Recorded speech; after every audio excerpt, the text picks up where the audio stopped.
দেখুন ভারতীয় 2 টাকা। আরে বাস, এ তো ছোটবেলায় দেখতাম। এই টাকাটা কোথায় পেলেন আপনি? আরে কি হবে, আপনি পরোটা খাবেন? ঠিক আছে, 2 টাকাটা আমি নেবো। আপনি চলে যান, আপনাকে আনলিমিটেড পরোটা খাওয়াবো। কি বলছেন? কিন্তু এটা নেবো।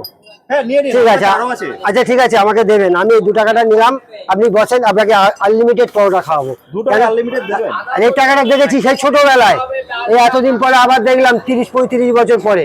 তাই এই জন্য না, এর আগে দেখেছিলাম, ছোটবেলায় দেখেছিলাম। আচ্ছা, এখন তো দেখাই যায় না। আমার কাছে আরো আছে কিছু। ঠিক আছে, আমাকে 2 টাকা করে দেবেন, 1 টাকা 2 টাকা করে দেবেন। আপনি পরোটা আনলিমিটেড পরোটা খেয়ে যাবেন। নোট থাকলে আপনি পরোটা দেন? দেন, দিই। এইবারে কি করে এই টাকাটা আপনি কি করবেন? টাকাটা থাকবে আমার কাছে, থাকলে এটা সব পুরনো টাকা। এত ভালো টাকা, এই 2 টাকার নোট এত সুন্দর চকচকে ঝকঝকে এখন দেখা যায় না। তাই আমার খুব ইচ্ছা যে আমি এটা নেবো, রাখবো কাছে। আপনাকে আনলিমিটেড পরোটা, মানে এটা কি আপনার কাছে যত্ন করে রেখে দিবেন? যত্ন করে। ঠিক আছে।